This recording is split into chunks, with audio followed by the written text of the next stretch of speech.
Do you shut off ever? Yes, I do. Everyone asks me that. However, one of my mentors, he would say, Alisha, if you don't have to shut off, you never have to turn back on. And I'm like, okay, let's do that.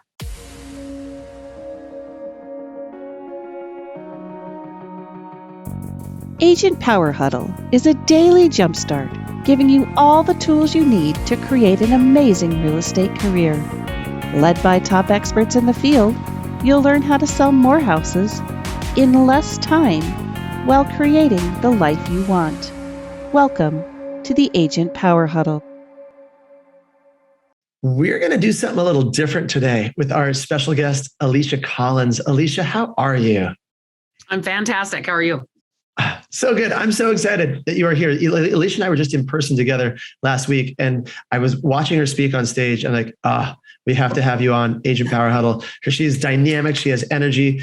She sells, I should know your exact stats at this point, but I want to say your team sells what, like 350 homes a year now at this point? It's like, our highest is 292.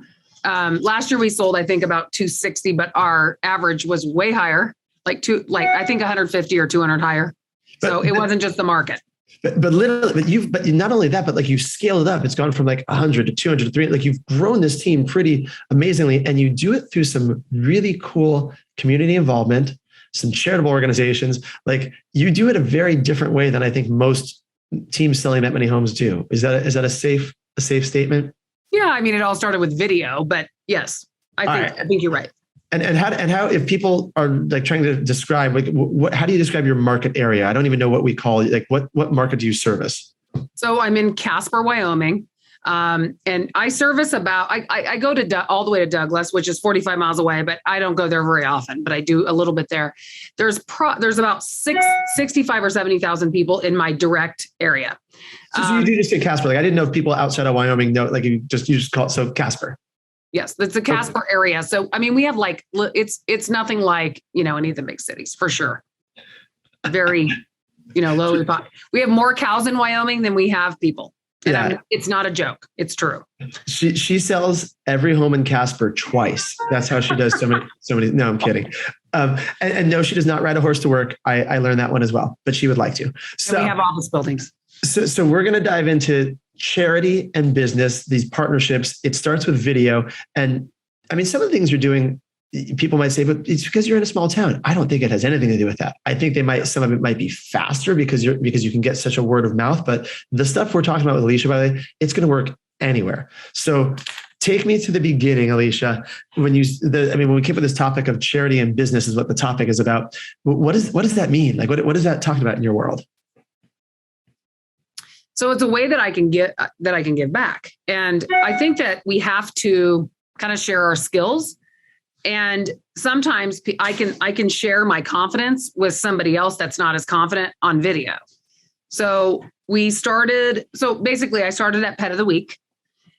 Krista helped me think of the idea. Anybody can use it. It's so fun. It lifts you up and it helps find homes for pets. So, and what a better way. And I always say anybody can use my tagline. We not only find homes for people, but we find homes for pets too.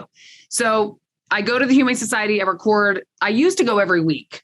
Now I record 3 at a time and go every 3 weeks. I record one that's, going to go real quick, adopted real quick, one that's medium, and then one that's really hard to adopt because there are a lot of those. And then I put some money behind it on Facebook. We started putting them other places too, of course.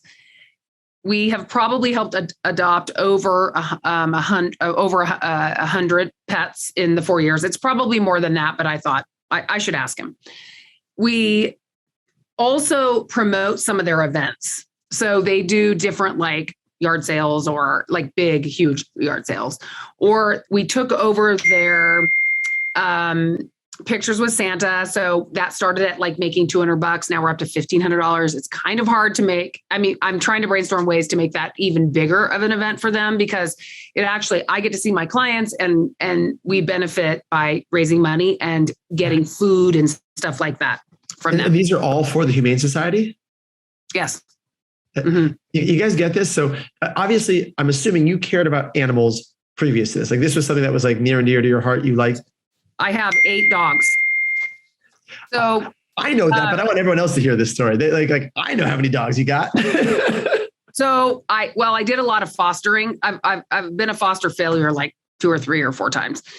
And I thought if there was a way that I could, if I could help promote them, then that could, that would help. My phone is going nuts and I was just going to say, I keep hearing zinging. Is that your phone? Yes, it's my phone and I don't know how to turn it off on my computer. So I'm so sorry. Oh, that's fine. Anyway, so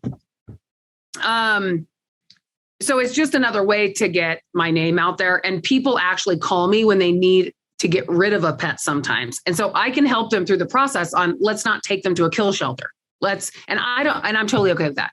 I've gotten a couple listings from it, that because people want to help, do business with people who want to help pets.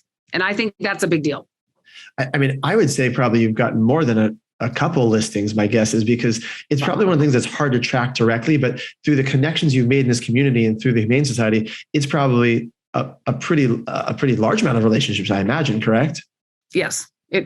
It's a huge number of relations. I mean, because not only are you, and I didn't do it for this, but not only are you promoting yourself, but then you're meeting the people that are CEOs and on the board. And, it is a far reaching thing. And the interesting thing is that if any of you are thinking, I want to do this, it's very easy to, the gentleman at the Humane Society in Casper, he has written a letter, and I'm willing to share it with anybody because I think it helps us all, that says what a great program this is, that there's not liability involved, because that's their answer, or that's what they think. It's liability. You have to go through all this training. I haven't had to do any of that. He thinks it is a big part of their success as a shelter. Wow. And just to be clear, I know you're not doing it for business. You're doing it because you love animals. This is part of the key, guys. Like if you're going to go into some sort of charitable organization, make sure it's something you actually care about, because it's that authenticity. When you meet Alisha, by the way, she said she has 8 dogs, but she didn't mention she has 6 horses and a goat too. Like she loves animals. What? 2 goats? Yeah. 2 goats. The goats are multiplying. Anyway, all right. Yes. 2 goats. So like, you're tying it to something you truly have an interest in anyway. And then did you know, I mean, you referenced, you got this idea, with Krista, who's Krista Mayshore, who I know is your coach. Did you already know how to use video, or were you kind of learning video at the same time as you were developing this Pet of the Week feature? So I had done video before I met Krista, but not very much. And of course I didn't know how to distribute it. She just made me think of the platform, like how she said, you want to do something that you love, that you will do every week. Well, it's really easy for me to go to the Humane Society or every 3 weeks to do that, because I look forward to it. I love going there. I love petting the dogs. I love seeing the people. I mean, those people, they know me by name and they're like, oh, we have the perfect dog for you this week. That is because they know that I'll do whatever it takes to help get that dog adopted. And some of the old ones, we've helped adopt. I mean, it's really fun. So they get to live the rest of their life when they've maybe been neglected. They get to live their life in a great home. But I love that piece too. But it did help me. It's one of the foundations of my voice and video, because I was doing it every week. It helped me learn to get better and what to say, and like my cadence and talking and all of the different things that go with video. If you go back on my Facebook page, you can see how bad they were at the beginning. I mean, real bad. You got to see that, Jesse. The dog wasn't even in the frame. So I think that's why I think that it's so good to have something you do weekly. You have to do it. You get better. Because you said you also made the commitment to somebody else that you were going to post that video, right? I mean, it's an kind of a unspoken commitment, but if I'm going to go there, I better post it. So that's the other thing that I didn't think of till just now. But it's accountability. I mean, and you called it Pet of the Week. You can't not have it each week if it's Pet of the Week. Right. It's such a cool concept. So I mean, is this something you think you'll continue doing pretty much indefinitely and it just scales and evolves into other stuff? Yep. I really do. I think that, look at all, I mean, it's doing so much good. Yeah. That I think absolutely I'll continue to do it. I love it. All right. So let's go back to the beginning, because some people on here are probably thinking, I like this idea. Maybe I'll do pet of the week or maybe something similar. Take us back to the top. When you first started, where did you start? Like, did you literally just say, I'm going to the Humane Society? Did you have a script? Like, what was your beginning process?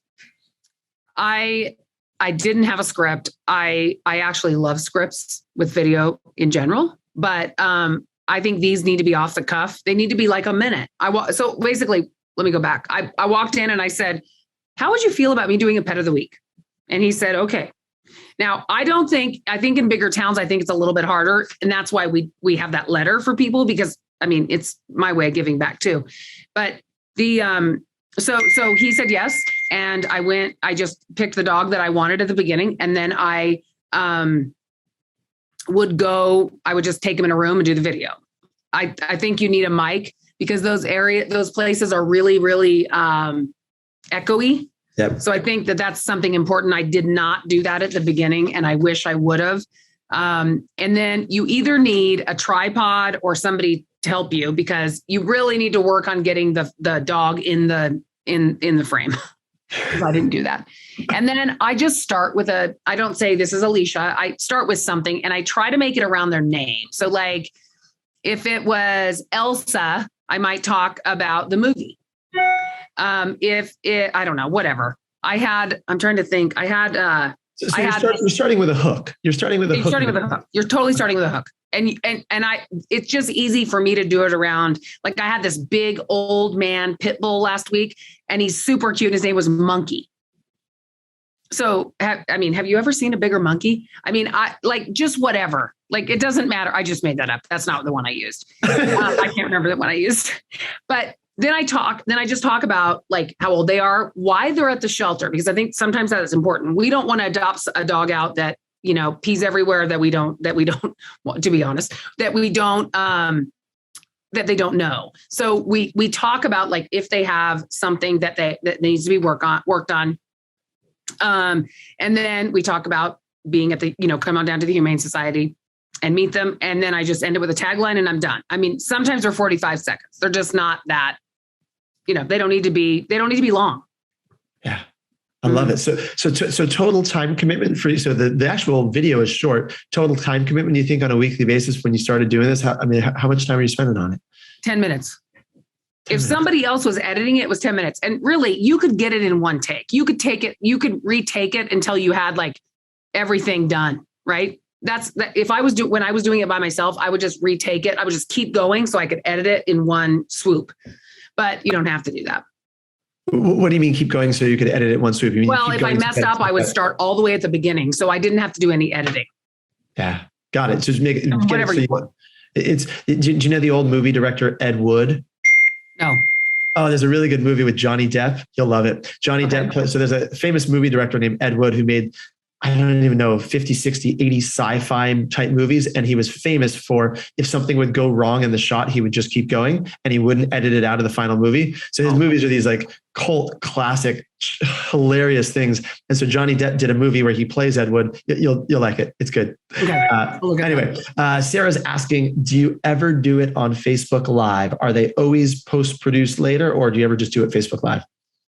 Sometimes I do live. I'm actually going to go live. I think this was a really good idea. I'm going to go live with somebody in Kentucky next week who's in Krista's program, Angie, and we're both going to be at the Humane Societies. And I think that'll be cool. I have gone live. Usually I'm on a pretty strict time schedule of what I'm getting done, because I like kind of batch record as much as I can when as my time allows. So I probably should. But no, not necessarily, because I like what you just said. So when you say batch record, will you explain what that means for people?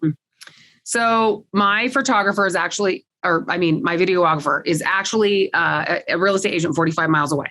And so he will come here and I usually do like 2 or 3 YouTube videos, 1 or 2 houses unless I have more, and three videos for the pet of the week, and then some Facebook videos. So, and sometimes some TikTok videos. So he records all of them in a matter of, 4 hours. And if you're starting video, I think that is hard because you have to keep your energy up for that entire 3-hour period or whatever. So you have to kind of build some stamina with it. So I suggest people don't just go all in, because by the time you get to your third YouTube video, you're going to be flat if you haven't like built up the energy and the skill to like still. Sometimes he's like, okay, we're done. Because we want to make sure that he knows I want to like come off this into your house with you when you're watching the video. Right. You want to be you. That is, I never thought about that, by the way, that you are building a stamina and a muscle for doing videos. I mean, it is because you're putting energy out. You want to connect with people in a certain way. It's like if you guys all think about back at the beginning of COVID, before we did so many Zooms all day long, right? And you first started getting on Zooms, you do a couple of Zooms, you'd be like, I'm exhausted. Now I can do 10 Zoom meetings in a day. And I'm like, okay, it's cool. It's normal. I built the Zoom muscle. Is that the same thing with video, Alisha, for you? Yeah, totally. I think that at the beginning I could do like 2 or maybe 1. And now, and sometimes I jump up and down to get my energy back, and then I do another one. But he's pretty, my videographer is pretty calm. So sometimes he doesn't say very much to me, but he started with the energy piece because we will re-record them if I don't like them. So he doesn't want to re-record them. Interesting. So your videographer is kind of like playing the director role. Oh, really? He's like, nope, not a good take. Do it again. Change it up. Get your energy up. Well, sometimes. I mean, I think yes, that's his job. And I told him that he goes to Denver and takes video of this other person that's in Krista's program. His name's David, and he talks too slow in the videos. So I said, because it's not his normal like speech pattern. So I said, it's your job. You're the videographer. You have to tell him. So he goes down there and says, Alisha says you need to talk faster. So for people who are just kind of starting out with video, I'm going to weave this in together. If they're starting out and they don't have a videographer, they're just shooting themselves. How can they get that feedback from either other people or from someone else to go back and learn and adjust? What would you do? I would ask people that know me the best. So I used to record myself. I still occasionally record myself. And in fact, another friend of mine records almost all of her own stuff. So she has the, DJI Osmo. So you can set it on the counter and it follows you. It's the coolest thing. I didn't even know it did that. I don't know how, but I have it. So that's another option, but to make it look more natural so you can move a little bit. But you ask the people who know you the best. So I can ask my friend Lindsay, hey, do you think this is me or not? And if it's not, I'm probably going to re-record it unless it's something time sensitive. I love it. By the way, I let's see. Kyle just said DJI makes great gimbals as well. Yeah, that is the gimbal, right? The DJI Osmo is the gimbal / it also follows you with face tracking and like it kind of is all in one. It's cool. Yeah. I turned it on the other day and I didn't realize that it just right now it like hooks to your face, and it was sitting on my desk and following me. It was so funny.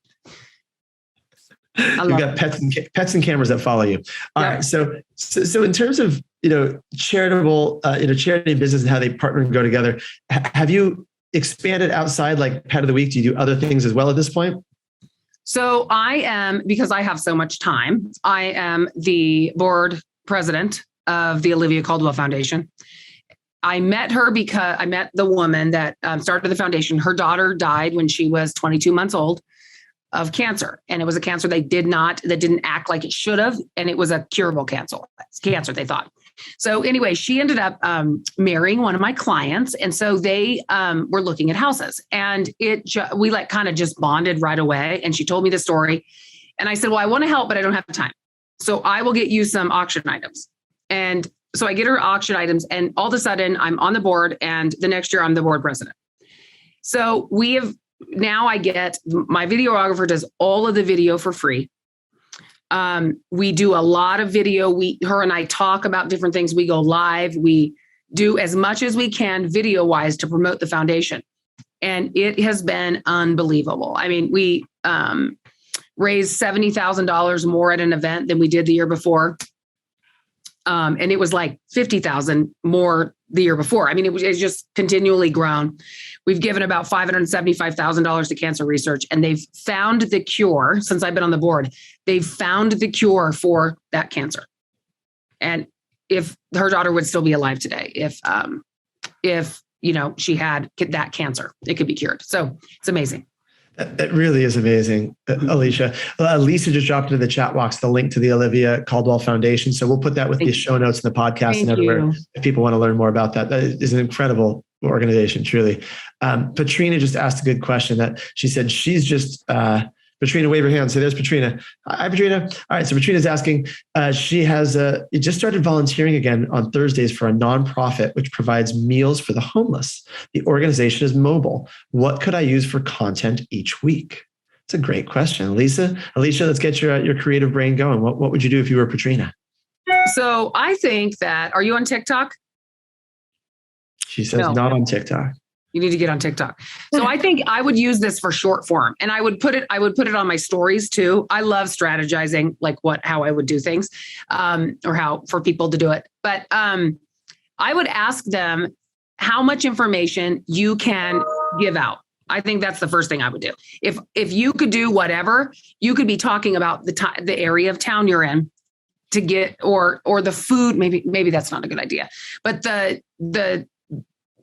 the meal that you're handing out, how it makes you feel, how many people that you delivered meals to, how the organization gets money. I mean, I would write down every single question I could think of that somebody could ask about that organization and answer one a week.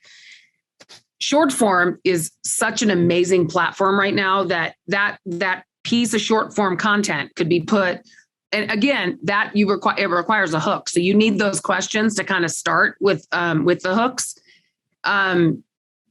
So I would put it on stories, reels, everywhere. That one piece of content could go all across everything. Okay, thank you. All right. I love it. Love it. All right. If you have other strategy questions, by the way, we got about 7 to 10 minutes left in the end of this podcast. So I love that you love strategizing. I'm like, well, we could just do that for an entire show. All right. Yes. Gosh, I have so many questions I want to ask you. So for you, Alisha, now that you're more established, right? We got the beginning, like where do you get going? You get your content. Do you plan out like everything you just walked through with Patrina? Do you plan this out? Is it highly organized in what you do, or is it kind of more organic as you flow through it? I am not organized. I do have notes on my phone that I've been trying to. So like yesterday, I had a really good idea. I'm doing a series on TikTok. That's what questions sellers ask me. I had the greatest idea. I have no idea what it was. I should have stopped. I was going to record it and I got sidetracked. I should have just put it in my notes.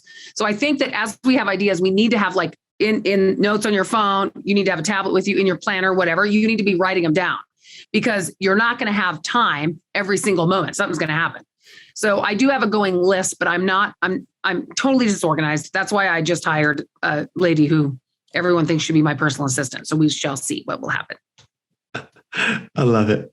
And by the way, guys, I just like to point that out because you don't have to be organized. Some of us stop and they get in your own way because you're trying to get organized and get ready.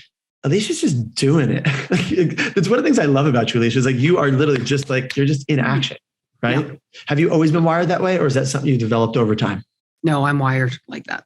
I've actually calmed down a little bit. I'm pretty antsy pantsy anyways, but I just don't, I'm not a fix and a doer. And I think that we have to be careful. There are some things I'd fix and do about. All of us got something, but I think that you have to, sometimes when I'll be talking like on a coaching call or whatever, and I'll give somebody an idea and that prevents them from doing what they should be doing. So you have to be careful that no matter what you're talking about, what you're going to do, it doesn't get in the way of making your phone calls or talking to clients. So I think that's why I'm not as organized as I maybe could be, because I will put that ahead of anything else. You will put what ahead of anything else? Well, money-making activities. Like you have to figure out a way to do both. So if something happens, so that's why you have to have the list of ideas. So if you have a moment, you can record for short form, or you can run to the Humane Society and do a live or whatever. When you have the moment, you have to have a list of things to do, right? It has to go in your schedule at some point, but you can't let it prevent you from doing the money-making activities. I think that happens sometimes. Absolutely. So what you're saying is you still run your real estate business. You still sell a ton of houses. You still are talking to clients, doing things you need to do, and you're getting all this other stuff done at the same time. Right. I love that. Super important. So did you have to develop that skill, or is that something that naturally came to you? Did you just know that probably you need to do money? Yeah. Naturally came. Now, I don't think my assistant, Lindsay, she didn't have that skill. She has it now. I mean, I think it can be learned, but you have to, and it might mean that if you don't, she's pretty scheduled. She's more scheduled than me. I am a fly by the seat of my pants. I mean, I have a schedule and I follow appointments and stuff, but I'm real good at putting as much as I can in between everything I have to do. Do you shut off ever? Yes, I do. Everyone asks me that. However, one of my mentors, I started selling, I own a little newspaper too. And he would say, Alisha, if you don't have to shut off, you never have to turn back on. And I'm like, okay, let's do that. That was so good. I sleep though. I do sleep. Can we make a clip of that? So we have Gian and Lisa right here. Let's make a clip of that part and just loop it over and over again. If you don't have to shut off, you never have to turn back on. I love it. It's like a computer or printing press, right? There you go. Yeah. All right. I think it's brilliant. All right, we got a few minutes. What other sort of tips, advice, anything? What else would you leave for agents that we haven't covered today? Was there anything else you want to make sure people know? I think if you're not doing video, any form, you need to be, for sure. It's changed my business. It's changed my life.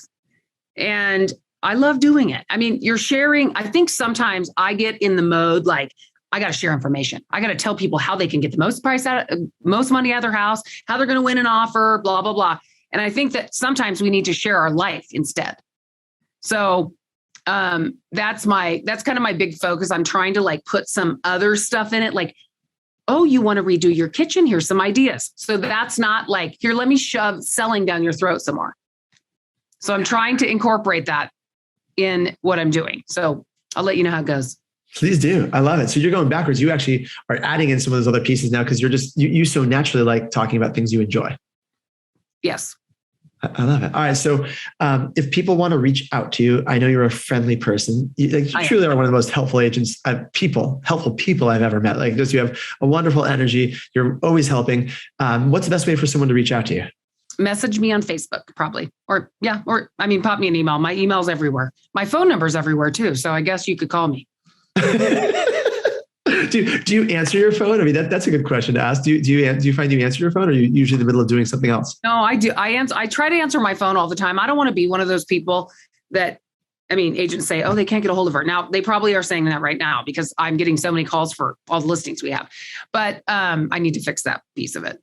But I do answer my phone, and people call me from other states from my YouTube channel that are moving here, and they're shocked that I answer that the phone number on my YouTube page is me.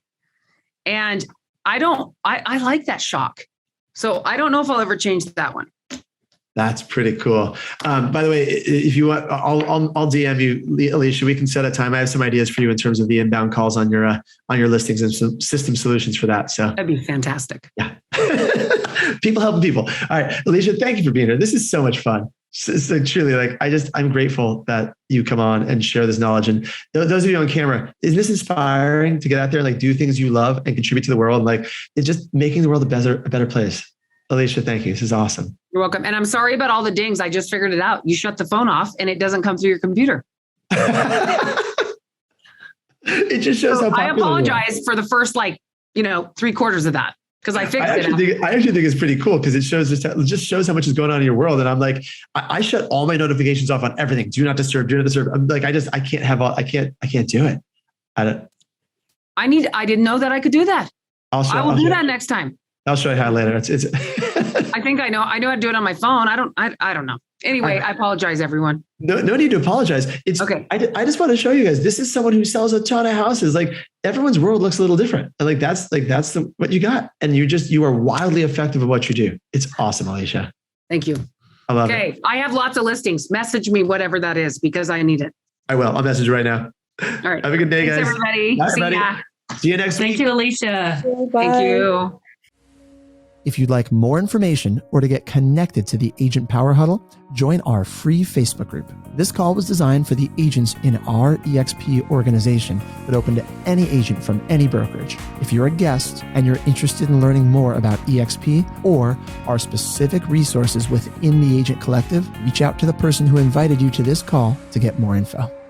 Produced by the Agent Collective Media Network.